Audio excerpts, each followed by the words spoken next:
AMG mom is down. So yesterday I drove the white Mercedes off a cliff. Today the GL550 just stopped running and Kirby came to rescue us. Hi again. Give me a break.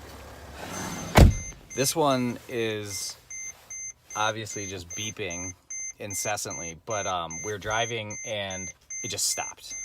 Like it hesitated, went and then the engine shut off. So we pulled off to the side. I thought it was done. So we pulled off to the side of the road and we're hoping like just restart it. And that didn't work. And now it actually doesn't start at all. So that sucks. So I'm waiting for the flatbed to come now. Tow truck is here. What is the same guy that drug the white car off of the cliff yesterday?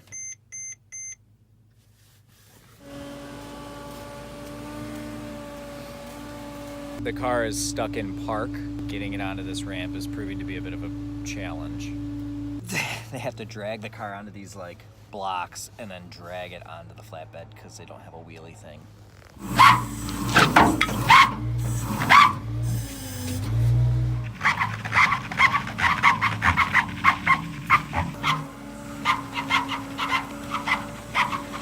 I'm gonna have this car towed to the dealer. It looks like it's the intelligent shift module, the ISM, which is known to just randomly fail. Oh well. So he claims that it's gonna be super easy to get it off of this. I feel like it's not. Although it's snowy, so maybe that'll make it easier. I'm not gonna stay and video it because my Uber is here, so once he gives me the receipt, I'm going home. All right, so my vehicle sagas continue. You maybe saw the video I had about driving my Mercedes off a cliff. Right now, I'm getting in a rental car to drive down to my mom's house. Looks like my luck is looking up because the rental car place said, do you want a Dodge Challenger or a Toyota Camry? Pretty tough choice there, I suppose.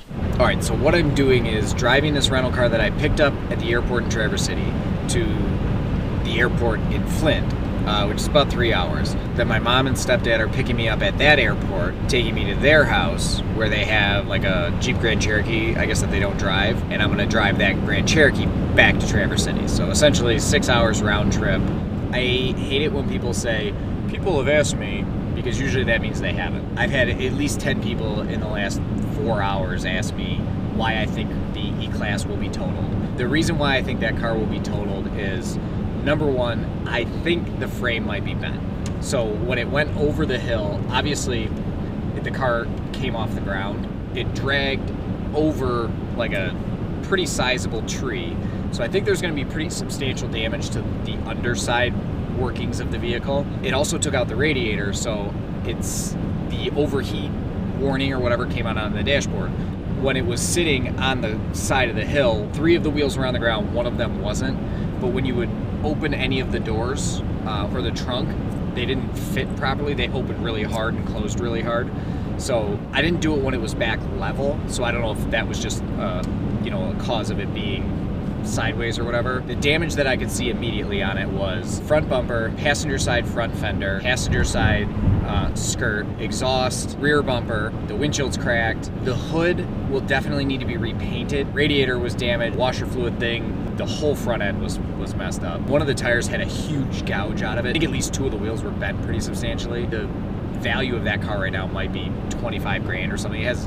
I bought it with like 30,000 miles or less. I put 40,000 miles on it. It's got like almost 70,000 miles on it. So if that car's worth 25 grand, I would be shocked. And based on the cost of Mercedes parts, it seems like it will be really expensive to fix it. So for me, I love that car. My only concern if it gets repaired is the depreciation factor of having a major accident like that is gonna destroy the value of the car. So I'm never gonna be able to sell it and get out of it, with any sort of reasonable return. Hopefully that'll be a total, and then I'll just buy, like I said, another car. If it does get totaled, I think I've got it down to 3 cars that I would be considering.